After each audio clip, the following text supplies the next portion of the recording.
I made this game in 4 days.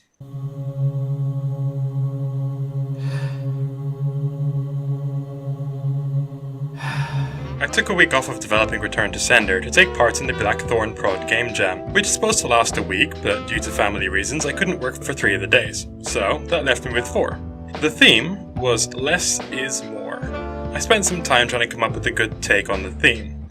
At first I was thinking about playing with negative space, making a platformer for example where empty space became solid, and solid areas became empty space after a while. But I didn't think I could do the idea justice with the time I had, so that got scrapped. My next idea was to play with player health. Either make your attacks more powerful with lower health, or have the health invert, so at the end of the round, having less health meant going into the next round with more. But after seeing this tweet by Jonas, I worried this idea was going to be far too unoriginal. And I was right, many games did this. While struggling to come up with something, my wife suggested I clear my mind, relax and let the idea come to me. And that was all I needed.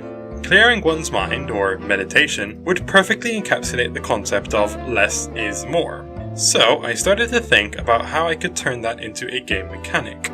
Before diving in, please subscribe if you want to see more game development videos, and be sure to check out Return to Sender, my main project.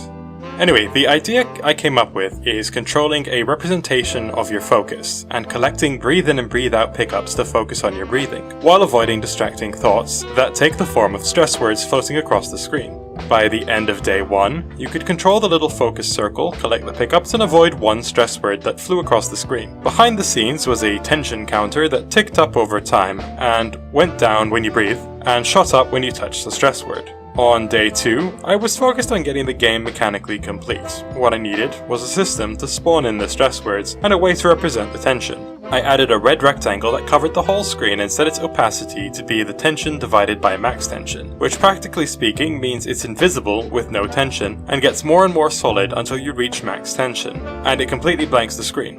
After this, I added a randomizer that picks coordinates just outside the screen, and spawns in stress words. With those in place, the game mechanics were all working.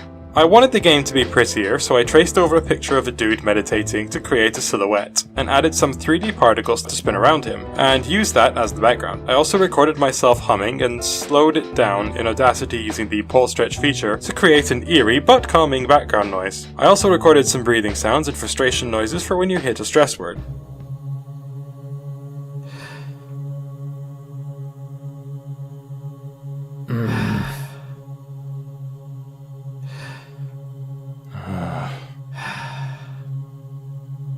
I needed to figure out how long a game would last, and decided that I'll take advantage of the fact that Game Jam critics tend to appreciate short experiences so they can move on to the next game, so I went with surviving for 2 minutes.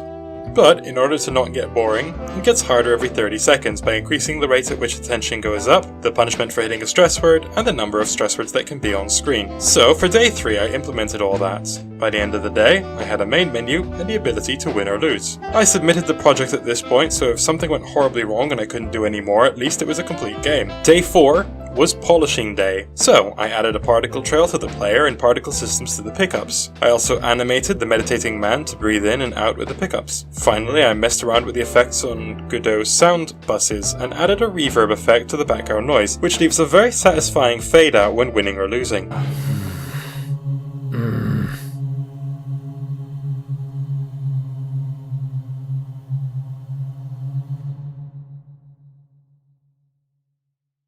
In retrospect, I really should have changed the pickups on this day because, well, let's not butter it up, they look awful. But for whatever reason, the thought didn't really cross my mind. And that was it!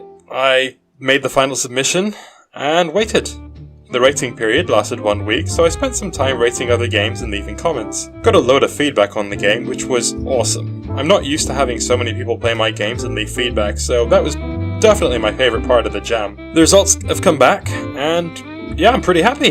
Bit of a shame I didn't hit the top 100 as BlackThornProd pledged to play the top 100 games. But out of over 1,000 games, to be in the top 15% I'm very happy with, and with my worst rating coming in at number 302, I really can't complain. I fully acknowledge that this wasn't a very ambitious game, but for my first game jam I just wanted to come up with a cool original idea and finish it. And I added a little more graphical fluff than I usually do, which was really fun. even if visuals ended up being one of my worst aspects, that's number 249. I wanted my game to be original, and considering I got in the top 100 in innovation, I think it's safe to say that I managed that. If you want to play Breathe In yourself, there's a link in the description below and it's fully playable in your browser. So thank you very much for watching, and I'll see you in the next video. Bye bye!